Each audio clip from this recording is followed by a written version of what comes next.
Like कीजिए, subscribe कीजिए और शेयर कीजिए। बेल आइकॉन का बटन दबाना ना भूलिए और देखते रहिए लंत्रानी न्यूज लाइव।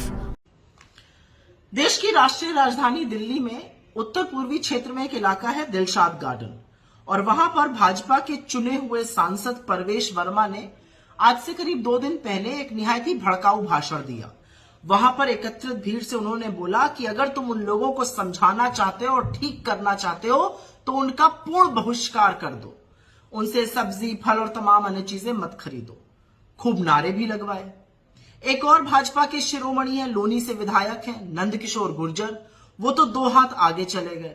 उन्होंने तो ये तक कह डाला कि जब गाजियाबाद में सुअर कटता है, वो सुअर कह रहे थे उस अखलाक को जिसकी लिंचिंग से हत्या कर दी गई थी। तो इस देश में अगर एक मुसलमान लिंचिंग से मार दिया जाएगा तो इस देश का चुना हुआ विधायक उसको सुअर कहकर बुलाएगा।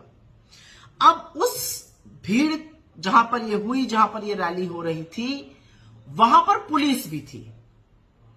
तो पहला सवाल यह है कि दिल्ली पुलिस क्या कर रही है, कौन से मुहूर्त का इंतजार कर रही है इनके खिलाफ कार्रवाई करने के लिए? क्योंकि अगर ये भड़काऊ भाषण नफरती भाषण नहीं है तो नफरती भाषण और क्या होता है?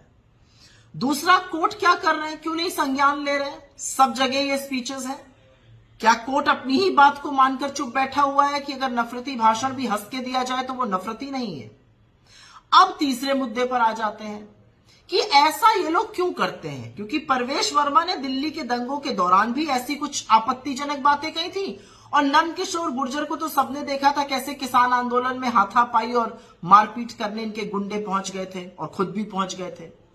ऐसा ये लोग इसलिए करते हैं क्योंकि इनको लगता है कि भारतीय जनता पार्टी में ये सबसे प्रबल तरीका है सक्सेसफुल होने का, सफल होने का। इन सबके आराध्य, इन सबके रोल मॉडल अनुराग ठाकुर जैसे लोग हैं। मंच से नारा लगवाओ, गोली मारो डैश को, और उसके बाद जाकर कैबिनेट मंत्री बन जाओ। तो इन लोगों को लगता है ये सबसे शॉर्ट तरीका है, सटीक, ऐसे ही आगे बढ़ते जाना है।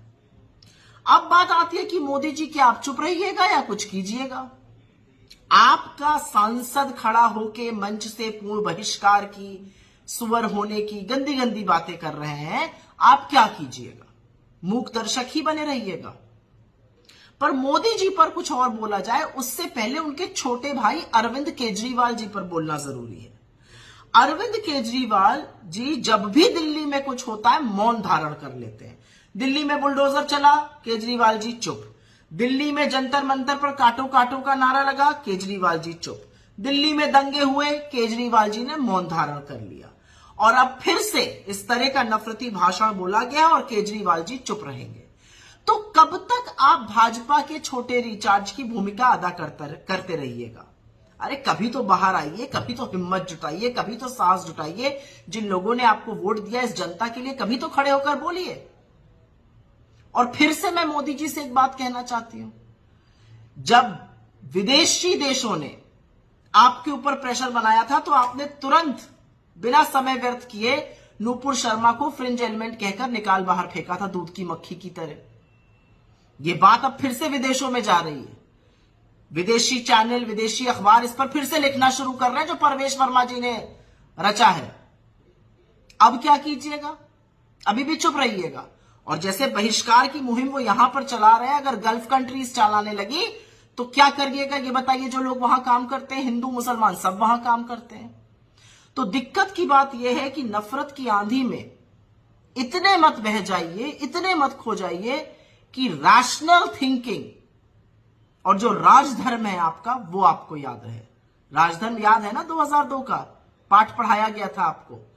इस देश में कानून और व्यवस्था का पालन करवाना और देशवासियों की पूर्णतः सुरक्षा करना आपका राजधर्म है। आपकी नाक के नीचे आपका नफरती चिंटू बना सांसद भड़काऊ भाषण देता है और आपके मुंह से एक शब्द नहीं फूटता है।